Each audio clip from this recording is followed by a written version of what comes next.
2 വർഷമായിട്ടുള്ള ഞങ്ങളുടെ ഒരു എന്താ പറയുക ഡെയിലി റുട്ടീനാണ് ഇന്നത്തെ വീഡിയോയിൽ കാണിക്കുന്നത്. ദേ കൃത്യം 3:30 ആയിട്ടുണ്ട്. ഈ സമയത്താണ് ഞാൻ കുറേ വർഷങ്ങളായിട്ട് ഉണർന്നുകൊണ്ടിരിക്കുന്നത്. എൻ്റെ ജോലി ആവശ്യങ്ങളും കാര്യങ്ങളൊക്കെ ആയിട്ട്. അപ്പം ഇന്ന് എങ്ങനെയാണ് ആ ഒരു ഡേ ഇൻ മൈ ലൈഫ് പോകുന്നതെന്നുള്ളത് നമുക്ക് കാണാം. അതിന് മുന്നേയായിട്ട് എന്തിനാണ് ഈ ഡേ ഇൻ മൈ ലൈഫ് എന്ന് ചെയ്യുന്നതെന്ന് വെച്ച് കഴിഞ്ഞാൽ കുറേ നാൾ അതായത് 2 വർഷം എന്ന് പറയുമ്പോഴത്തേക്കും ഈ സെയിം റുട്ടീൻ ഇങ്ങനെ ആവർത്തിച്ചുകൊണ്ടിരിക്കുമ്പോൾ നമുക്കൊരു മടുപ്പൊക്കെ തോന്നുമല്ലോ. അങ്ങനെ ഈ കുറേ ഡേ ഇൻ മൈ ലൈഫ് പലരും ചെയ്യുന്നത് കാണുമ്പോൾ എനിക്ക് ഭയങ്കര മോട്ടിവേറ്റഡ് ആവാറുണ്ട് കേട്ടോ. അപ്പം ശരിക്കും ഡേ ഇൻ മൈ ലൈഫിൽ എന്താണുള്ളത്, അല്ലെങ്കിൽ അതിനെന്തൊരു ക്വാളിറ്റി പ്രോഡക്റ്റ് നമ്മൾ കൊടുക്കുന്നതെന്നുള്ളതൊക്കെ ചിന്തിക്കുകയാണെങ്കിൽ അതിലും ഒരു കാര്യമുണ്ട്. കാരണം നമ്മളെങ്ങനെ ഓർഗനൈസ്ഡ് ആവും, അല്ലെങ്കിൽ നമ്മളെങ്ങനെ നമ്മുടെ ടൈമിനെ കീപ്പ് ചെയ്യും. നമ്മളോടൊപ്പം ഒരുപാട് സഹോദരിമാർ കൂടെ ഉണ്ട്, അല്ലെങ്കിൽ കുറേ ഫ്രണ്ട്സ് നമ്മളെ കാട്ടിനും കഷ്ടപ്പെടുന്നവരുണ്ട് എന്നൊക്കെ വിചാരിക്കുമ്പോൾ നമുക്കൊരു സെൽഫ് മോട്ടിവേഷൻ ആണല്ലോ. അതാണ് ഇതിൽ ഞാനും ഉദ്ദേശിക്കുന്നത്. അപ്പം കുറേ നാളത്തെ ഈ 2 വർഷത്തെ പ്രയത്നത്തിനൊടുവിൽ എനിക്കും ഭയങ്കര മടുപ്പൊക്കെ തോന്നി, ചില സമയത്ത് തോന്നാറുണ്ട്. അപ്പം അതിനൊന്ന് സെൽഫ് മോട്ടിവേറ്റഡ് ആക്കാൻ വേണ്ടിയിട്ടും, പിന്നെ എൻ്റെ ഈ വീഡിയോ കാണുമ്പം ആരെങ്കിലും ഇങ്ങനെ മടി പിടിച്ച് തളർന്നിരിക്കുന്നവർക്ക് ഒന്ന് ഉണർത്തെണീറ്റ് പ്രവർത്തിക്കാനും വേണ്ടിയിട്ടും കൂടിയാണ് ഇന്നത്തെ ഈ വീഡിയോ. അപ്പോൾ രാവിലെ എണീറ്റവും പ്രഭാത കർമ്മങ്ങളൊക്കെ കഴിഞ്ഞു. ഇപ്പം ഞാൻ മരുന്ന് കഴിക്കുകയാണ് കേട്ടോ, തൈറോയിഡുണ്ട്. അപ്പോൾ തൈറോയിഡിൻ്റെ മരുന്ന് കഴിച്ചുകൊണ്ടിരിക്കുകയാണ്. രാവിലെ വെള്ളവും കുടിയും നടക്കും, മരുന്നും കഴിക്കും. അത് രണ്ടും ഒരേ തൂവൽ പക്ഷികളായി ഇങ്ങനെ പൊയ്ക്കൊണ്ടിരിക്കുകയാണ്. അപ്പം ഇതിൻ്റെ അകത്ത് എന്താ ഞാൻ പൊതിഞ്ഞ് വെച്ചിരിക്കുന്നതെന്ന് നിങ്ങൾ വിചാരിക്കുന്നുണ്ടാവും. അത് നമ്മുടെ ചപ്പാത്തിയുടെ പലകയാണ് കേട്ടോ. അപ്പോൾ തലേ ദിവസമേ ഇതെല്ലാം കഴുകി റെഡിയാക്കി ഞാൻ വെച്ചിട്ടുണ്ട്. കാരണം രാവിലെ കഴുകി ഉണക്കിയെടുക്കാനുള്ള സമയം നെഹി. അപ്പോൾ ഞാൻ ഒരു തക്കാളിയായിട്ട് വന്നിട്ടുണ്ട്. എന്താണെന്ന് വെച്ച് കഴിഞ്ഞാൽ, നിങ്ങൾ നേരത്തെ ഞാൻ ഡയലോഗ് അടിക്കുന്ന സമയത്ത് കണ്ട് കാണും, പയർ ഞാൻ കുക്കറിൽ ഇട്ടിട്ടുണ്ടായിരുന്നു. പയർ വെന്തുകൊണ്ടിരിക്കുകയാണ്. അതോടൊപ്പം തന്നെ രാവിലെ ചപ്പാത്തിയും മുട്ടക്കറി ഉണ്ടാക്കാനുള്ള പ്ലാനിലാണ് ഞാൻ. അപ്പോൾ നിങ്ങൾ വിചാരിക്കും, ഈ രാവിലെ ഈ പെൺകൊച്ചൊരു പ്രാന്തുണ്ടോ ചപ്പാത്തി മുട്ടക്കറി ഉണ്ടാക്കാനെന്ന്. ഇവിടെ ഇഷ്ടമാണ് എല്ലാവർക്കും. പിന്നെ ഒരു എളുപ്പത്തിലുള്ളൊരു തട്ടിക്കൂട്ട് മുട്ടക്കറി ഞാൻ കണ്ടുപിടിച്ചു. അപ്പോൾ അതാണ് ഞാൻ ചെയ്തുകൊണ്ടിരിക്കുന്നത്. അപ്പം അതിനുള്ള തക്കാളി അരിഞ്ഞുകൊണ്ടിരിക്കുകയാണ്. ഞാൻ മാവ് ഓൾറെഡി കുഴച്ച് വെച്ചു. ചൂടുവെള്ളത്തിലാണ് ഞാൻ കുഴച്ചത്. ചൂടുവെള്ളത്തിൽ കുഴയ്ക്കുമ്പോഴത്തേക്കും പെട്ടെന്ന് കുഴയ്ക്കാനും എളുപ്പമാണ്, പിന്നെ നല്ല സോഫ്റ്റായിട്ട് വരുന്നുമുണ്ട്. അപ്പോൾ ഞാൻ നമ്മുടെ ആ മുട്ടക്കറിയിലേക്ക് പോയിരിക്കുകയാണ്. കുറച്ച് എണ്ണയും കൂടെ ഒഴിക്കുകയാണ്. ഈ റെസിപ്പി ആയിട്ട് കാണിക്കണമെങ്കിൽ ഞാൻ വേറെ കാണിക്കാം കേട്ടോ. ഇപ്പം ഞാൻ അങ്ങനെ ജസ്റ്റ് പറഞ്ഞു പോവാണ്. മുട്ടക്കറിയിലേക്ക് കുറച്ച് എന്താ പറയുക എണ്ണയൊക്കെ ഒഴിച്ചു, ലേശം മഞ്ഞപ്പൊടി ഇട്ടു. ഇത് ശരിക്കും പറഞ്ഞാൽ നമ്മുടെ എണ്ണ ചൂടാവേ വേണ്ട കേട്ടോ, ചെറുതായിട്ടൊന്ന് ചൂടായി. അതിനാണ് ഈ കൈയൊക്കെ വെച്ച് ഞാൻ ഇടയ്ക്ക് നോക്കിയത്. ചെറിയൊരു ചൂട് മതി, അല്ലാണ്ട് വലിയ തിളച്ച് കടുകിടുന്ന ആ പരുവാവരുത്. ചെറിയ ചൂടാകുമ്പോൾ തന്നെ അതിൻ്റെ അകത്ത് കുറച്ച് മഞ്ഞപ്പൊടി, കുറച്ച് മുളക് പൊടി, അതേപോലെ നമ്മുടെ ഇദ്ദേഹം ഉണ്ടല്ലോ മല്ലിപ്പൊടിനെയും കൂടെ കുറച്ച് ഇടണം കേട്ടോ. മല്ലിപ്പൊടിയും കൂടി ഇട്ടിട്ട് ഇടുന്നുണ്ട്. ഒരു ടേബിൾ സ്പൂൺ മല്ലിപ്പൊടിയും കൂടി ഇട്ടിട്ട് നമ്മൾ ഈ ചെറിയ ചൂടുള്ള എണ്ണയിലേക്ക് ഇട്ടൊന്നൊന്ന് മൂപ്പിച്ചെടുക്കണം, അതിൻ്റെ ആ ഒരു പച്ചമണം മാറാൻ വേണ്ടിയിട്ട്. ഞാൻ ഇതിൻ്റെ കൂടെ കുറച്ച് കുരുമുളക് പൊടി, അതേപോലെ തന്നെ കുറച്ച് ഗരം മസാലപ്പൊടിയും കൂടി ആഡ് ചെയ്യുന്നുണ്ട്. നിങ്ങൾക്ക് ഇതെല്ലാം ഓപ്ഷനിലാണ്. മെയിൻലി വേണ്ടത് മല്ലിപ്പൊടി, മുളക് പൊടി, മഞ്ഞൾപ്പൊടി ആൻഡ് ഗരം മസാലപ്പൊടി. ഞാൻ ഇതിൽ കുറച്ച് പെരിഞ്ജീരകം ഇടുന്നുണ്ട്, അതേപോലെ കുറച്ച് കുരുമുളക് പൊടിയും കൂടി ഇടുന്നുണ്ട്. ഇത് ജസ്റ്റ് ഒന്ന് വെറുതെ ഒന്ന് സോട്ടേ ചെയ്തതിന് ശേഷം ഇതിൻ്റെ അകത്തേക്ക് നമ്മൾ അരിഞ്ഞ് വെച്ചിരിക്കുന്ന, അതായത് എന്നെ സംബന്ധിച്ചിടത്തോളം ഞാൻ തലേന്ന് തന്നെ അരിഞ്ഞ് വെച്ചിട്ടുണ്ട് എൻ്റെ സവാള. കാരണം രാവിലെ അത് അരിഞ്ഞുകൊണ്ടിരിക്കാനുള്ള സമയം നമുക്കില്ലല്ലോ. അങ്ങനെ നമ്മുടെ അരിഞ്ഞ് വെച്ചിരിക്കുന്ന സവാള എൻ്റെ അകത്തേക്ക് ഇട്ട് കൊടുക്കുകയാണ്. ഒരുപാട് സവാളയൊന്നും വേണ്ട കേട്ടോ, കുറച്ച് മതി. എന്നിട്ട് നമ്മൾ ജസ്റ്റ് ഒന്ന് ഇളക്കി കൊടുക്കുക. സാധാരണ ഈ മുട്ടക്കറിക്കൊക്കെ നമ്മൾ ചെയ്യുന്നത് പോലെ ഒരുപാട് നേരം ഇളക്കി അത് ബ്രൗൺ കളർ ആവണം, ട്രാൻസ്പെറൻറ്റ് ആവണം, അതിനുവേണ്ടി ഒന്നും നിൽക്കണ്ട. സത്യം പറഞ്ഞാൽ എനിക്ക് ഏതൊരു യൂട്യൂബിൽ നിന്ന് കിട്ടിയ റെസിപ്പിയാണ് കേട്ടോ. പക്ഷേ എനിക്ക് യൂട്യൂബ് ഓർമ്മ വരുന്നില്ല, സത്യമായിട്ട് ഓർമ്മ വരുന്നില്ല മക്കളെ. ഓർമ്മ വരുമ്പോൾ ഞാൻ പറയാമേ. അപ്പം കുറേ നാൾക്ക് മുന്നേ കിട്ടിയതാണ്. ഇത് ഞാൻ ഉണ്ടാക്കിയതിന് ശേഷം പിന്നെ ഞാൻ അത് തന്നെയാണ് ഉണ്ടാക്കിക്കൊണ്ടിരിക്കുന്നത്. വളരെ എളുപ്പമാണ്. അപ്പോൾ ഒരു ചട്ടി വെച്ചു. നമ്മൾ മുട്ടക്കറിയാണ് ഉണ്ടാക്കണമല്ലോ, അപ്പോൾ മിനിമം മുട്ടയെങ്കിലും തിളപ്പിക്കണമല്ലോ. അങ്ങനെ മുട്ട തിളപ്പിക്കാനായിട്ട് ഞാൻ എൻ്റെ അകത്ത് വെച്ചിട്ടുണ്ട്, വേവാനായിട്ട്. അതേപോലെ ഞാൻ ഇപ്പുറത്തതേ വീണ്ടും വെള്ളം തിളച്ച വെള്ളമാണ് കേട്ടോ, അതൊക്കെ എടുത്ത് മാറ്റി വെക്കുകയാണേ. എന്നിട്ട് ഞാൻ ഒന്നുകൂടെ ഒന്ന് സോട്ട് ചെയ്തിട്ട് ഇതിൻ്റെ അകത്തോട്ട് നമ്മൾ എന്ത് ചെയ്യും, എന്തായിരുന്നു ചെയ്യുന്നത്, ഇതിൻ്റെ അകത്തോട്ട് നമ്മൾ വെള്ളം ഒഴിക്കും. ഇതിപ്പോൾ സംഭവം ചെയ്ത് കഴിഞ്ഞിട്ടാണ് വോയിസ് ഓവർ കൊടുക്കുന്നുണ്ട്. ഞാൻ എന്താ ചെയ്തത് എനിക്കൊരു ധാരണയില്ല. അതാണ് തക്കാളി അരിഞ്ഞ് വെച്ചിരിക്കുന്ന തക്കാളി അതിൻ്റെ അകത്തേക്ക് ഇട്ട് കൊടുത്തു. ആൻഡ് സം ലിറ്റിൽ ഓഫ് ഉപ്പ് ചെറുപറ വാരി വിതറിയിട്ടുണ്ട്. ഇനി നമ്മൾ എന്താ ചെയ്യേണ്ടത്, ഇതിൻ്റെ അകത്ത് കുറച്ച് വെള്ളം, അത് ചൂടുവെള്ളമാണ് പ്രിഫറബിളി നല്ലത്. അല്ല നമുക്ക് പച്ചവെള്ളം വേണമെങ്കിലും ഒഴിക്കാം, കുഴപ്പമില്ല. പക്ഷേ ചൂടുവെള്ളം ഒഴിക്കുമ്പം അതിനെങ്കിലും നമുക്കിതിൽ പണിയെടുക്കാമല്ലോ എന്ന് വിചാരിച്ചിട്ട് ഞാൻ നമ്മുടെ ചപ്പാത്തിക്ക് വേണ്ടിയിട്ട് നേരത്തെ ചൂടുവെള്ളം ആക്കിയല്ലോ, ആ ചൂടുവെള്ളത്തിന് ബാക്കിയുണ്ടായിരുന്നു അതെടുത്ത് അങ്ങോട്ട് ഒഴിച്ചു കൊടുത്തു. ആ ഒരു സവാളയുടെ തൊട്ട് മേളിൽ നിൽക്കുന്ന രീതിയിൽ ഒരുപാട് വെള്ളം എടുത്ത് ഒഴിക്കേണ്ട, തൊട്ട് മേളിൽ നിൽക്കുന്ന പോലെ നമ്മൾ ചൂടുവെള്ളം ഒഴിച്ചിട്ട് ഈ കുക്കർ നമ്മൾ അടയ്ക്കുകയാണ് മക്കളെ, നമ്മൾ അടയ്ക്കുകയാണ്. അടച്ചങ്ങോട്ട് വെക്കുക. പിന്നെ പ്രത്യേകം ശ്രദ്ധിക്കേണ്ടത് 4 വിസിൽ ഇതിനടിക്കണം മിനിമം. 5 കുഴപ്പമില്ല, പക്ഷെ 4 അടുപ്പിച്ചിരിക്കണം. സവാളയ്ക്ക് എന്താണ് ഇത്ര വേവെന്നും പറഞ്ഞിട്ട് നിങ്ങൾ അടിക്കാതിരിക്കരുത്. 4 വിസിലടിക്കുമ്പോഴാണ് നമ്മുടെ മനോഹരമായ രുചികരമായ മുട്ടക്കറി തയ്യാറാവുന്നത്. അപ്പോൾ അതവിടെ ഇരിക്കട്ടെ. ഇതേ വീടും സമയം 3:10 എൻ്റെ ക്രൂഷ്യൽ ടൈമിംഗ് ആണ് കേട്ടോ. അപ്പോൾ ആ ചൂടുവെള്ളം നമ്മളെടുത്തു. ചപ്പാത്തിക്ക് വേണ്ടിയിട്ടുള്ള ചൂടുവെള്ളം നമ്മൾ ഒഴിച്ച് വെച്ചല്ലോ. അതിൻ്റെ അകത്തോട്ട് നമ്മൾ ചപ്പാത്തി മാവിടുന്നു, കുഴയ്ക്കുന്നു. ഇതും എപ്പോഴും പഠിച്ചൊരു ടിപ്പാണ് കേട്ടോ. അങ്ങനെ പെട്ടെന്ന് നമുക്ക് വെള്ളത്തിൻ്റെ അകത്തേക്ക് മാവിട്ട് കുഴയ്ക്കുക. എന്നിട്ട് നമുക്ക് ആവശ്യത്തിനനുസരിച്ചിട്ട് ആ നനവ് മാറ്റാൻ വേണ്ടിയിട്ടുള്ള പൊടി ഇട്ടിട്ട് കൊടുക്കുക. അതാണ് നമ്മുടെ പരിപാടി. അപ്പോൾ ദേ വിസിൽ വന്നുകൊണ്ടിരിക്കുന്നത് നമ്മുടെ പയർ തോരൻ്റെയാണ് കേട്ടോ. പയർ ഞാൻ വേവിക്കാൻ വെച്ചിട്ടുണ്ടായിരുന്നു, അതിൻ്റെ വിസിലാണ് ഈ വന്നുകൊണ്ടിരിക്കുന്നത്. അങ്ങനെ മാവ് കുഴച്ച് നല്ല ജിങ്കാലാലയാക്കി ഞാനിങ്ങനെ വെച്ചിട്ടുണ്ട്. ഇതെല്ലാം സെറ്റ് ചെയ്ത് ഇങ്ങനെ കുഴച്ച് വീണ്ടും കുഴച്ച് വെച്ചു. അപ്പോഴാണ് ഞാൻ ഓർത്തത്, നോ ചായ ഇട്ടില്ലല്ലോ എന്ന്. അങ്ങനെ ഞാൻ പാനിൻ്റെ അകത്ത് ചായക്കുള്ള വെള്ളം വെച്ചു. കുറച്ച് ഇഞ്ചിയൊക്കെ ഒരു പ്രസരത്തിന് വേണ്ടി ഇട്ടിട്ടുണ്ട്. അങ്ങനെയല്ല കേട്ടോ, ഇഞ്ചിയൊക്കെ ഇടാറുണ്ട് ഇവിടുത്തെ ചായക്ക്. ഇഞ്ചി ഏലക്കൊക്കെ എനിക്ക് ഭയങ്കര ഇഷ്ടമാണ് മക്കളെ. അതേപോലെ നമ്മൾ ചായപ്പൊടി ഇട്ടു. ഇനി നമ്മൾ പഞ്ചസാര ഇടുകയാണ്. പഞ്ചസാര ഇട്ട് സാധാരണ എല്ലാവരും ചായ ഇടുന്ന ഇങ്ങനെയൊക്കെ തന്നെയല്ലോ, അതൊക്കെ തന്നെ ഞാനും ചെയ്യുന്നത്. അപ്പോൾ അതിൻ്റെ അത് ഏലക്ക ഇതെൻ്റെ ഒരു ഫ്രണ്ട് തന്നതാണ് കേട്ടോ. അവൻ നല്ലൊരു മനസ്സുള്ളവനും ഏലത്തോട്ട കൃഷിയുള്ളവനുമാണ്. അപ്പോൾ അതുകൊണ്ട് അവൻ തന്നു. അത് ഞാൻ അതിൻ്റെ അകത്തോട്ട് വാരി വിതറി. വെറുതെ ഫ്രീ ആയിട്ട് കിട്ടിയോണ്ട് വാരി വിതറാൻ വലിയ സന്തോഷമായിരുന്നു. ഇനി നമ്മൾ ചപ്പാത്തിയുടെ മാവ് ഒക്കെ സെറ്റായതൊന്നുകൂടെ എടുത്ത് ഒന്നുകൂടെ ഒന്ന് ഹരിച്ചും കുണിച്ചും ഒന്ന് കുഴച്ചിട്ട്, ഞാൻ ഓൾറെഡി ഇങ്ങനെ ഒരു ടിന്നിൻ്റെ അകത്ത് കുറച്ച് മാവ് എടുത്തിട്ട് വെച്ചിട്ടുണ്ട്. ചപ്പാത്തിയുടെ പെട്ടെന്ന് ഇങ്ങനെ നമുക്ക് ഈ പരത്തുന്ന സമയത്ത് ഇതിന് വേണ്ടിയിട്ടുള്ളത്. അപ്പോൾ അതവിടെ ഇരിപ്പുണ്ട്. അങ്ങനെ ഞാൻ ഈ മാവ് ഓരോ ഉണ്ടകളാക്കുകയാണ്. സഹോദരന്മാരെ ഓരോ ഉണ്ടകളാക്കുകയാണ്. എന്നിട്ട് നമ്മൾ ഇതിൻ്റെ അകത്തോട്ട് മുക്കിയിട്ട് നമ്മൾ സാധാരണ എല്ലാവരും ചെയ്യുന്ന പോലെ പരത്തുന്നു. അതാണ് പറയാനുള്ളത്. അപ്പം നമ്മൾ കഥയിലേക്ക് വന്നില്ലല്ലോ. അപ്പോൾ ഈ 2 വർഷത്തിൻ്റെ കഥ പറഞ്ഞല്ലോ. ഞാൻ 2 വർഷമായിട്ട് ഇങ്ങനെയൊക്കെ തന്നെയാണ് ചെയ്തുകൊണ്ടിരിക്കുന്നത്. അപ്പോൾ ഒരുപാട് പേര് ചിന്തിക്കുന്നുണ്ടാവും, എന്തിനാണ് ഈ 3:30 എണീറ്റ് ഈ പണിയൊക്കെ ചെയ്യുന്നത്? ഈ പെൺകൊച്ചിന് ഒരു 5 മണിക്കോ 6 മണിക്കോ എണീറ്റ് ചെയ്താൽ പോരേന്ന്. ശരിക്കും പറഞ്ഞാൽ ഞാൻ 5 മണിക്ക് വീട്ടിൽ നിന്ന് ഇറങ്ങും. ഇറങ്ങിയില്ലെങ്കിൽ പണി പാളും. ഒരു ജോലിക്ക് പോകണം എന്നുണ്ടെങ്കിൽ നമ്മളതിൻ്റെ സമയത്തിന് പോകണമല്ലോ. അപ്പോൾ ഞാൻ 5 മണിക്ക് ഇവിടുന്ന് തിരിച്ചാലേ ഞാൻ എൻ്റെ സമയത്തിന് അവിടെ എത്തുള്ളൂ. ഞാൻ കൊല്ലത്താണ് ജോലി ചെയ്യുന്നത്, ഞാൻ താമസിക്കുന്നത് എറണാകുളവും. അപ്പോഴും ട്വിസ്റ്റുകളും ചോദ്യങ്ങളും ഒക്കെ ഉണ്ടാവും കേട്ടോ. എന്താണ് ഇത്രയും ദൂരം പോയി ജോലി ചെയ്യേണ്ട കാര്യം? അല്ലെങ്കിൽ ആ വീടിൻ്റെ അടുത്തെടുത്താൽ മതിയായിരുന്നല്ലോ. കോളേജിൻ്റെ, ഞാൻ വർക്ക് ചെയ്യുന്നൊരു കോളേജിലാണ്. ഇപ്പോൾ കോളേജിൻ്റെ അടുത്ത് തന്നെ ജോലിക്ക് പോകുന്ന സൗകര്യത്തിന് വേണ്ടിയിട്ട് വീടെടുത്താൽ പോരെ എന്നൊക്കെ ചോദിക്കുന്നുണ്ടാവും. പക്ഷേ ചില കാര്യങ്ങൾ ശരിയാവില്ലല്ലോ. അതിൻ്റെ ഒരു ഭാഗമായിട്ടാണ് ഇത്. അതിൻ്റെ കഥയൊക്കെ ഞാൻ പിന്നെ പറയും. ഇപ്പോൾ എന്താണെങ്കിലും രാവിലെ എണീറ്റ് ഈ പണികളൊക്കെ ചെയ്തില്ലെങ്കിൽ പണി പാളും. അപ്പോൾ അതുകൊണ്ട് ഒരു 2 വർഷമായിട്ട് ഈ ഒരു റുട്ടീനിലാണ് പൊയ്ക്കൊണ്ടിരിക്കുന്നത്. പക്ഷേ നമുക്കറിയാം, നമ്മൾ ഇത്രയും കാര്യങ്ങളൊക്കെ ചെയ്യുന്ന സമയത്ത് നമ്മൾ കുറേ നാൾ കഴിയുമ്പോഴത്തേക്കും ഭയങ്കരമായിട്ട് ഡൗൺ ആയി പോവും. ഒട്ടും എന്താ പറയുക, എനർജിയൊക്കെ നമ്മുടെ ഡ്രോപ്പ് ഔട്ട് ആവും. അപ്പോൾ ഈ സമയത്ത് നമുക്ക് പറ്റുന്ന കാര്യങ്ങളും സെൽഫ് മോട്ടിവേറ്റഡ് ആവുന്ന പല കാര്യങ്ങളും നമ്മൾ ചെയ്യാം. അതിൻ്റെ ഒരു ഭാഗമായിട്ടാണ് ഞാൻ ഈ പറഞ്ഞ ഈ വീഡിയോ എടുക്കുന്നത് തന്നെ കേട്ടോ. അപ്പം ഇത് വീഡിയോ എടുക്കുന്നുണ്ട്, ഇത് കുറച്ച് പേർക്ക് കാണും. ഈ കാണുന്നവർക്കൊക്കെ എന്തെങ്കിലുമൊക്കെ മടി പിടിച്ചിരിക്കുന്നുണ്ടെങ്കിൽ ചെയ്യാൻ തോന്നും എന്നൊക്കെ അറിയുമ്പോഴത്തേക്കും, അല്ലെങ്കിൽ എന്നെക്കാട്ടിന് ഒരുപാട് കഷ്ടപ്പെടുന്ന ആൾക്കാരെ ഞാൻ അറിയുമ്പോഴത്തേക്കും എനിക്ക് ഒരുപാട് സന്തോഷം ഉണ്ടാവും. അങ്ങനെയൊക്കെ ഉള്ളവരുണ്ടാവുമല്ലോ. രാവിലെ എണീറ്റ് ഒരുപാട് ബുദ്ധിമുട്ടി, അല്ലെങ്കിൽ രാവിലെ എണീറ്റു എന്നുള്ളത് മാത്രമല്ല, ഒരുപാട് കാര്യങ്ങൾ നമ്മൾ ഫാമിലിക്ക് വേണ്ടി ചെയ്തിട്ട് നമ്മുടെ ഒരു സെൽഫ് സാറ്റിസ്ഫാക്ഷൻ, അല്ലെങ്കിൽ നമ്മുടെ ഒരു സന്തോഷത്തിന് വേണ്ടിയിട്ടുള്ള നമ്മൾ പഠിച്ച ആ ഒരു ജോലിയിലേക്ക് നമ്മൾ പോകുന്നതും, അല്ലെങ്കിൽ ജോലിക്ക് പോകാൻ ആഗ്രഹമുള്ളവരും ഒക്കെ കഷ്ടപ്പെടുന്ന ആൾക്കാരുണ്ടെങ്കിൽ തീർച്ചയായിട്ടും ഒന്ന് കമൻറ്റ് ചെയ്ത് തരാം കേട്ടോ. അപ്പോൾ കുറച്ച് മോട്ടിവേറ്റഡ് ആവുമല്ലോ ഞാനും. അതിന് വേണ്ടിയിട്ട് നിങ്ങളിങ്ങനെ എത്ര മണിക്കാണ് എണീക്കുന്നത്, ഈ പണികളൊക്കെ എത്ര നേരത്തിനുള്ളിലാണ് നിങ്ങൾ തീർക്കുന്നത് എന്നുള്ള കാര്യങ്ങളൊക്കെ പറയുക.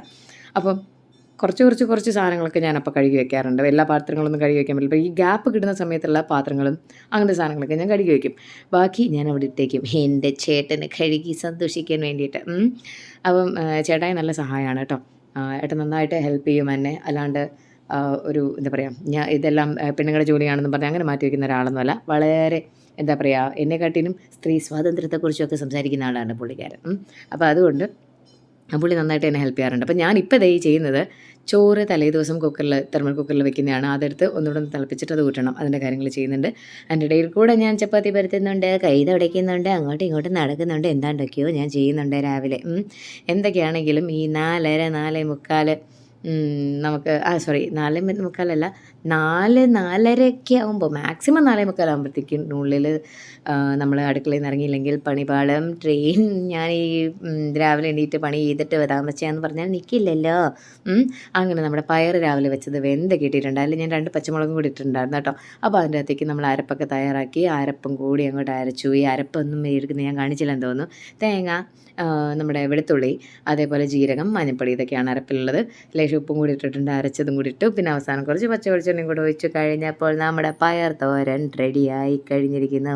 അപ്പോൾ എനിക്ക് മനസ്സിലായി അതിന് ഉപ്പ് ഇത്തിരി കുറവുണ്ടെന്ന്. അങ്ങനെ ഞാൻ എന്ത് ചെയ്തു, കുറച്ച് ഉപ്പും കൂടി ഇട്ടിട്ടുണ്ട് അതിൻ്റെ അകത്തോട്ട് കേട്ടോ. അത്രയേ ഉള്ളൂ. അങ്ങനെ പയർ തോരൻ റെഡിയായി. അപ്പോൾ ഉച്ചക്കലത്തേക്കുള്ള കാര്യങ്ങളും എല്ലാം എനിക്കും കൊണ്ടുപോകണമല്ലോ. അതിനുള്ള കാര്യങ്ങളൊക്കെയാണ് ഈ സെറ്റ് ചെയ്തുകൊണ്ടിരിക്കുന്നത്. അങ്ങനെ അതിവിടെ മാറ്റി വെച്ചു. ഇനി നമ്മൾ എന്തായിരുന്നു ചെയ്തുകൊണ്ടിരുന്നത്? യെസ്, തേങ്ങയുടെ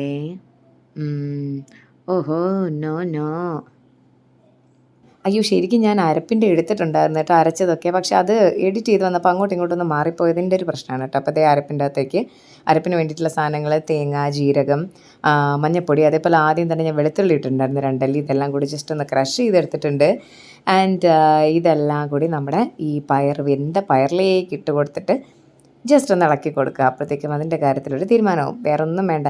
ഇനി വിസിൽ കേൾക്കുകയോ അടച്ചു വയ്ക്കുകയോ ഒന്നും വേണ്ട. ജസ്റ്റ് ഒന്ന് പകുതി ഒന്ന് അടയ്ക്കുമല്ലോ നമ്മൾ. പകുതി ഒന്ന് അടച്ച്, ഫുള്ള് കുക്കർ ഞാൻ അടച്ചിട്ടില്ല കേട്ടോ, പകുതി അടച്ചു വെച്ചിട്ടുണ്ട്. ഒന്ന് ആവി കയറുമ്പോഴത്തേക്കും ആ തേങ്ങയും കൂടെ ഒന്ന് വാടിക്കിട്ടും. അത്രയേ ഉള്ളൂ. അപ്പോൾ നമ്മൾ ചപ്പാത്തി ഓരോന്നായിട്ട് ചുട്ട് തുടങ്ങിയിട്ടുണ്ട്. എപ്പോഴും ഇങ്ങനെ അല്ല കേട്ടോ. എപ്പോഴും ഞാൻ പല സമയത്തും ഇപ്പോൾ രാത്രിയൊക്കെയാണ് ചപ്പാത്തി ഉണ്ടാക്കുന്നതെങ്കിൽ ഞാൻ കൂടുതലും ഇതിലെ കൂടെ ചുടുന്നു, ഒരു സൈഡിൽ കൂടെ പരത്തുന്നു, ഒരു സൈഡിൽ കൂടെ ചുടുന്നു, അങ്ങനെയായിരുന്നു ചെയ്തുകൊണ്ടിരിക്കുന്നത്. പക്ഷേ ഇതിപ്പോൾ എല്ലാം കൂടെ ഒരുമിച്ചാക്കി നമ്മുടെ മുട്ടക്കറിയുടെ ഉള്ളിയെല്ലാം സെറ്റായി വാടി വന്നിട്ടുണ്ട് കേട്ടോ. 4 വിസിലൊക്കെ ആയപ്പോഴേക്കും നല്ല രസമുണ്ട്. ഇതൊന്ന് ഇളക്കി കഴിയുമ്പോൾ തന്നെ ഇതിൻ്റെ കളറ് മാറും. നല്ലൊരു റെഡിഷ് ബ്രൗൺ കളറിലേക്ക് അത് മാറിയിട്ടുണ്ട്. നല്ല ടേസ്റ്റാണ് കേട്ടോ. ഇത് പെട്ടെന്ന് ഉണ്ടാക്കുന്ന വെച്ചിട്ട് ടേസ്റ്റിന് ഒരു കോംപ്രമൈസും ഇല്ല. ഭയങ്കര ടേസ്റ്റാണ്. ഞാനൊന്ന് ഉപ്പൊക്കെ നോക്കുമായിരുന്നു, എല്ലാം ഓക്കെയാണ്. നമ്മുടെ പയർ തോരൻ റെഡി ആയിട്ടുണ്ട്. അത് മാറ്റി വെച്ചിട്ടുണ്ട്. എൻ്റെ മുടി എടുക്കേണ്ട, അങ്ങനെ തന്നെ ഇരിക്കട്ടെ കുറച്ച് നേരം. ആൻഡ് ഈ കുക്കർ നമ്മൾ അകത്തേക്ക് ഇട്ടിട്ടുണ്ട് വീണ്ടും. അപ്പോൾ ഇനി എന്താണെന്ന് വെച്ചാൽ ജസ്റ്റ് ഒന്ന് ചൂടാവണം കുറച്ച്. അതേപോലെ തന്നെ ഞാൻ നേരത്തെ ഇട്ടപ്പം ജിഞ്ചർ ഗാർലിക് പേസ്റ്റ് ഇടാൻ മറന്നു പോയിട്ടോ, എന്നോട് ക്ഷമിക്കണം. നിങ്ങൾ എന്തായാലും ഇത് കഴിഞ്ഞിട്ടായിരിക്കുമല്ലോ ഉണ്ടാക്കുന്നെങ്കിൽ, അതുകൊണ്ട് കുഴപ്പമില്ല. അതായത് ഈ ജിഞ്ചർ ഗാർലിക് പേസ്റ്റ് നമ്മൾ ആദ്യം തന്നെ ഇട്ടിട്ട് വേണം വിസിൽ കൊടുക്കാൻ വേണ്ടിയിട്ട്. ഇത്തിരി കുറച്ച് ഇപ്പോൾ പേസ്റ്റ് ആയതുകൊണ്ട് ഞാൻ ഇതിപ്പം വെന്തതിന് ശേഷമാണെങ്കിലും അങ്ങ് ഇടാമെന്ന് വിചാരിച്ചു. അതേപോലെ അപ്പുറത്ത് ഞാൻ ചോറ് ഊറ്റുന്നുണ്ട്. ഏട്ടൻ പറയുന്നുണ്ട് ചോറ് ഊറ്റില്ലെങ്കിൽ ചോറ് കൊണ്ടുപോകാൻ പറ്റില്ല, കറി മാത്രം കൊണ്ടുപോകേണ്ടി വരും എന്നുള്ളത്. അപ്പോൾ ഞാൻ ചോറും കൂടി ഊറ്റുകയാണ്. അതേപോലെ ഇത് ജസ്റ്റ് ഒന്ന് തിളച്ച് വന്നതിന് ശേഷം നമുക്ക് മുട്ടയും കൂടെ പൊട്ടിച്ചതിൻ്റെ അകത്തോട്ട് ഇടാം. അപ്പോൾ ഞാൻ ഏട്ടനോട് പറയുന്നത്, ഏട്ടാ മുട്ടയും കൂടെ ഒന്ന് പൊട്ടിച്ച് തരൂ ചേട്ടാ, എന്നാലല്ലേ നമുക്ക് ഇടാൻ പറ്റുള്ളൂ. പിന്നെ ഇതിൽ ടേസ്റ്റ് കൂടാൻ വേണ്ടിയിട്ട് ഒരു ഇത്തിരി പഞ്ചസാര ഇട്ട് ഒരു 1/2 ടീസ്പൂൺ പഞ്ചസാരയും കൂടി ഇടുക. പിന്നെ ഞാൻ പലപ്പോഴും ഈ ചപ്പാത്തി ഉണ്ടാക്കിയിട്ട് ഇങ്ങനെ ഇതിൻ്റെ അകത്ത് ഇടുമ്പോൾ ചിലപ്പോഴൊക്കെ പൊങ്ങി വരും, ചിലപ്പോൾ അതിന് താല്പര്യം ഉണ്ടാവില്ല. ചിലപ്പോൾ ഞാൻ അങ്ങനെ ഇടാറുമില്ല പൊങ്ങാൻ വേണ്ടിയിട്ട്. അല്ലാണ്ട് തന്നെ എൻ്റെ ചപ്പാത്തി അത്യാവശ്യം സോഫ്റ്റാണ് കേട്ടോ. അപ്പം ഞാൻ ഇനി എന്താണ് ചെയ്യുന്നതെന്ന് വെച്ചാൽ മീനും കൂടി വറുക്കാൻ വേണ്ടിയിട്ടാണ്. അപ്പോൾ മീൻ മാരിനേറ്റ് ചെയ്ത് അമ്മ തന്നിട്ടുണ്ടായിരുന്നു. അപ്പോൾ അതും കൂടി ഞാൻ വറുക്കുകയാണ്. ഇവിടെ അത്ര വലിയ മീൻ പ്രേമികളോ നോൺ വെജ് ഈറ്റേഴ്സോ ഒന്നും അല്ല കേട്ടോ. പൊതുവേ നമ്മുടെ ഇവിടെ നോൺ വെജ് കുറവാണ്. കാരണം എൻ്റെ ഏട്ടൻ ഒരു പാലക്കാടുകാരനായതുകൊണ്ടും അദ്ദേഹം അവിടെ അങ്ങനെ അധികം മീനൊന്നും വീട്ടിലാണെങ്കിൽ അധികം യൂസ് ചെയ്യാറില്ല. അപ്പോൾ അതിൻ്റെ ഒരു ശീലമാണോ എന്തോ പുള്ളിക്കാരൻ അങ്ങനെ മീൻ കഴിക്കുന്നതും ഒക്കെ വളരെ കുറവാണ്. അപ്പോൾ മീൻ വളരെ കുറവായിട്ടാണ് നമ്മളിവിടെ ഉണ്ടാക്കുന്നതും ഒക്കെ. ചില സമയത്ത് കഴിക്കും, പക്ഷേ എന്നാലും എന്ത് ഭക്ഷണമാണെങ്കിലും മിതമായിട്ട് കഴിക്കുന്ന ഒരാളാണ്. അപ്പം മീൻ അവിടെ വറുക്കാൻ ഇട്ടിട്ടുണ്ട്. ചപ്പാത്തി ഓരോന്നായിട്ട് സെറ്റായി വരുന്നുണ്ട്. അപ്പോൾ നമ്മുടെ മുട്ടക്കറി എല്ലാം സെറ്റായിട്ടുണ്ട്. അപ്പോൾ അതിൻ്റെ അകത്തേക്ക് ഏട്ടൻ്റെ മുട്ട പൊളിച്ച് തന്നിട്ടുണ്ട്. അതും കൂടി ഞാൻ അങ്ങോട്ട് ഇട്ടേക്കുവാണ്. അതിന് മുട്ടയും കൂടെ ഒന്ന് സെറ്റായി അതിൽ കിടന്നൊന്ന് വരുമ്പോഴത്തേക്കും ഭയങ്കര ടേസ്റ്റായിരിക്കും കേട്ടോ. ഇത് ശരിക്കും ഞാൻ കൊല്ലംകാരിയാണേ. അപ്പം കൊല്ലത്തുള്ളവർക്ക് അറിയാം, കൊല്ലം ടൗൺ ഹോട്ടലിലെ മുട്ടക്കറിയാണിത് കേട്ടോ. അതേപോലത്തെ ഒരു ടേസ്റ്റാണ് ഇതിലുള്ളത്. ഭയങ്കര രസമാണ്. അതേപോലെ നമ്മുടെ ചപ്പാത്തിയൊക്കെ സെറ്റായി വന്നിട്ടുണ്ട്. എല്ലാം കാസറോളാക്കി. ഇത് ഞാൻ ഇന്നലെ തന്നെ ഉണ്ടാക്കി വെച്ച മോരുകറിയാണ് കേട്ടോ. അപ്പോൾ അതും കൂടി അതിൻ്റെ അകത്ത് വെച്ചിട്ടുണ്ട്. ഫൈനലി ഇത്രയും പാത്രങ്ങളാണ് ഏട്ടനുള്ളത് കഴുകാനായിട്ടുള്ളത്. 4:45 ഇനി ഞാൻ അടുക്കളയിൽ നിന്ന് വിട്ടില്ലെങ്കിൽ പണിപാളും ഗൈസ്. അങ്ങനെ ഞാൻ കുളിക്കാനായിട്ട് പോയി. ഏട്ടൻ ഇതെല്ലാം എൻ്റെ പാത്രത്തിലേക്ക് ആക്കി തന്നിട്ടുണ്ട് കേട്ടോ. ഉച്ചക്കലത്തതും രാവിലത്തതും എല്ലാ ഫുഡും എൻ്റെ പാത്രത്തിലാക്കി ഒരു കുഞ്ഞു വാവയെ പോലെ എന്നെ സ്കൂളിൽ വിടുന്നത് പോലെ എന്നെ കോളേജിൽ വിടുന്നത് ഏട്ടനാണ്. എല്ലാ സാധനങ്ങളും സെറ്റ് ചെയ്ത് പാത്രത്തിലാക്കി വെക്കാറുണ്ട് കേട്ടോ. അങ്ങനെ ഞാൻ കുളി കഴിഞ്ഞ് വന്നിട്ട് വിളക്കും കൂടെ കത്തിച്ചിട്ടാണ് ഇറങ്ങാറ്. അപ്പോൾ വിളക്ക് കത്തിക്കാനുള്ള കാര്യങ്ങളൊക്കെ ചെയ്തുകൊണ്ടിരിക്കുകയാണ്. അപ്പം ഇപ്പോൾ എന്ത് ചൂടാല്ലേ, ഒരു രക്ഷയില്ല. തല കുളിച്ചാലും എന്ത് കുളിച്ചാലും ഈ 5 മണിയായാലും നമ്മളിങ്ങനെ വിയർത്തൊലിച്ചുകൊണ്ടേയിരിക്കും. ഭയങ്കര ചൂടാണ്. അങ്ങനെ ഞാൻ വിളക്ക് കത്തിക്കാണ്ട് ലൈറ്റ് ഓഫ് ചെയ്യട്ടാന്നൊക്കെ പറയണം. അപ്പോൾ ഏട്ടൻ പറയണം ലൈറ്റ് ഓഫ് ചെയ്ത് വീഡിയോ ആര് കാണും എന്നൊക്കെ പറയുന്നുണ്ടായിരുന്നു. അങ്ങനെ ഞാൻ വിളക്കൊക്കെ കത്തിച്ചു. എൻ്റെ കൃഷ്ണനാണ് കേട്ടോ, ഗണപതി ഭഗവാനും എല്ലാവരും ഉണ്ട് കേട്ടോ. അതേപോലെ എന്താണ് എല്ലാ മതങ്ങളെയും ഒരേപോലെ വിശ്വസിക്കുന്ന ആളാണ് ഞാൻ. അപ്പോൾ അതുകൊണ്ട് എല്ലാവരും ഉണ്ട്. ജീസസിൻ്റെ ഒരു കുഞ്ഞു പടം എല്ലാം ഉണ്ട് കേട്ടോ അതിൽ. അങ്ങനെ ഞാൻ കുളിച്ചു. അങ്ങനെ തലയൊക്കെ ഒന്ന് തോർത്തി. പിന്നെ എൻ്റെ തല ഉണങ്ങാൻ വലിയ പ്രശ്നമൊന്നുമില്ല, മുടി ഉണങ്ങാൻ, കാരണം അധികം മുടിയൊന്നും ഇല്ലല്ലോ. അങ്ങനെ ഞാൻ ജസ്റ്റ് ഒന്ന് ഒരു മോർണിംഗ് റുട്ടീൻ, നമ്മുടെ ഫേസ് കാര്യങ്ങളൊക്കെ ഒന്ന് ചെയ്യുകയാണ് കേട്ടോ. മോയ്സ്ചറൈസർ, സൺസ്ക്രീൻ, ഇത് രണ്ടുമാണ് നിർബന്ധമാണല്ലോ. അത് രണ്ടും ഞാൻ മറക്കാണ്ട് എല്ലാ ദിവസവും ഇടാറുണ്ട്. പറ്റുന്ന സമയത്തൊക്കെ എന്തെങ്കിലുമൊക്കെ മേക്കപ്പും കാര്യങ്ങളൊക്കെ ചെയ്യാറുണ്ട്. പക്ഷേ ഇന്നിപ്പോൾ ഒട്ടുമേ സമയമില്ല. അപ്പോൾ അതുകൊണ്ട് വലിയ കാര്യമായിട്ടൊന്നും ചെയ്യുന്നില്ല. മോയ്സ്ചറൈസറും സൺസ്ക്രീനും പിന്നെ കോമ്പാക്ട് പൗഡറും ലിപ്സ്റ്റിക്കും അത് പ്രധാനമാണല്ലോ, അത് ഇടും. പിന്നെ ഐലൈനർ എഴുതിയിട്ടുണ്ടായിരുന്നു തോന്നുന്നു. ഇത്രയും കാര്യങ്ങളാണ് ഞാൻ ചെയ്തത്. അതെല്ലാം കഴിഞ്ഞിട്ട് ഇനിയിപ്പം താമസിക്കും, ഇങ്ങനെ സ്ലോ മോഷനിൽ ഇരുന്ന് കഴിഞ്ഞാൽ പറ്റില്ല. അങ്ങനെ വേഗം എല്ലാ കാര്യങ്ങളൊക്കെ ചെയ്തു. ചേട്ടൻ എൻ്റെ ഇടയിൽ കൂടെ പറയുന്നുണ്ട് നീ പോകുന്നില്ല എന്നൊക്കെ ചോദിക്കുന്നുണ്ട്. പക്ഷേ നമ്മൾ വീഡിയോ എടുത്തുകൊണ്ടിരിക്കുന്നത് കൊണ്ടും ഇന്ന് കുറച്ചൊരു താമസം ഉണ്ടായിരുന്നു. പൊതുവേ എല്ലാ കാര്യങ്ങളും ചെയ്തു വരാൻ വേണ്ടിയിട്ട് വീഡിയോയുടെ ഒരു കാര്യം കൂടെ നമ്മൾ നോക്കുന്നുണ്ടല്ലോ, അതുകൊണ്ട്. അങ്ങനെ ഞാൻ കോമ്പാക്ട് പൗഡറൊക്കെ ഇട്ട് ഒന്ന് സെറ്റായി. ഇനി മുടിയൊക്കെ കെട്ടി അങ്ങ് പോവും. അപ്പം ഈ സമയം കൊണ്ട് നമ്മുടെ ഐഷാഡോ ഇടുന്നുണ്ട് കേട്ടോ.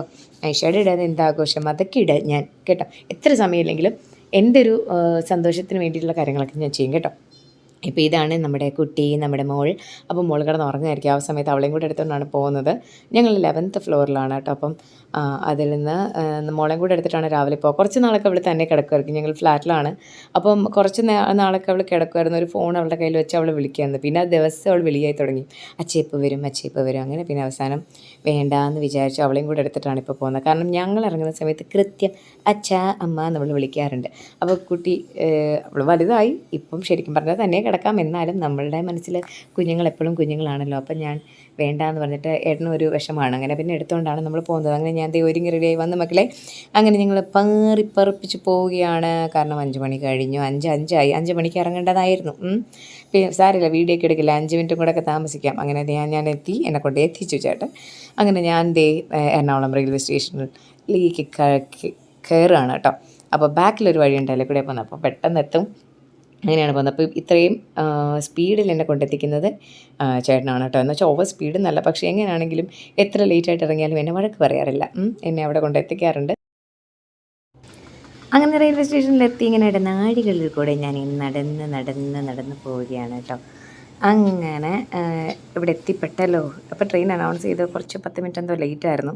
അങ്ങനെ ഞാൻ അവിടെ ഇരുന്നിട്ട് അങ്ങോട്ടും ഇങ്ങോട്ടും ഫോട്ടോയും വീഡിയോ ഒക്കെ എടുത്ത് ഇങ്ങനെ കളിക്കുകയായിരുന്നു. അപ്പോഴത്തേക്കും ട്രെയിനിൻ്റെ സമയമായി. ട്രെയിൻ അനൗൺസ് ചെയ്തു.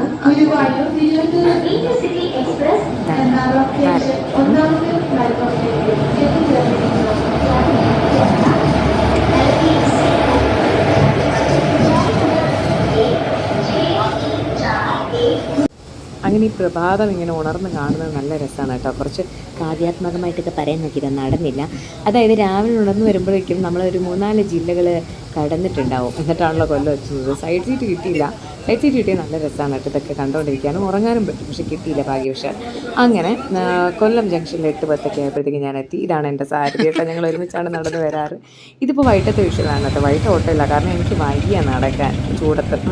അങ്ങനെ ഓട്ടോയിൽ കയറി ഞാൻ സ്റ്റേഷനെത്തി. സ്റ്റേഷനിൽ എൻ്റെ കൂടെ ഉള്ള ടീച്ചേഴ്സ് 2 പേരും എറണാകുളം ഇങ്ങനെ പോയി വരുന്ന ആൾക്കാരാണ് കേട്ടോ. അതൊരു സമാധാനം. ഞാൻ മാത്രമല്ലല്ലോ കഷ്ടപ്പെടുന്നത്. അങ്ങനെ വൈകുന്നേരം ഒരു 7 മണിയൊക്കെ ആയപ്പോഴത്തേക്കും ഞാൻ തൃപ്പൂണിത്തുറ എത്തിയിട്ടുണ്ട്. അങ്ങനെ ഏട്ടൻ സ്കൂട്ടറിൽ വന്ന് വിളിക്കാനായിട്ട്. അങ്ങനെ നമ്മുടെ വ്ളോഗ് ഇവിടെ അവസാനിക്കുകയാണ്. അടുത്ത വ്ളോഗിൽ വീണ്ടും കാണാം. Bye, love U.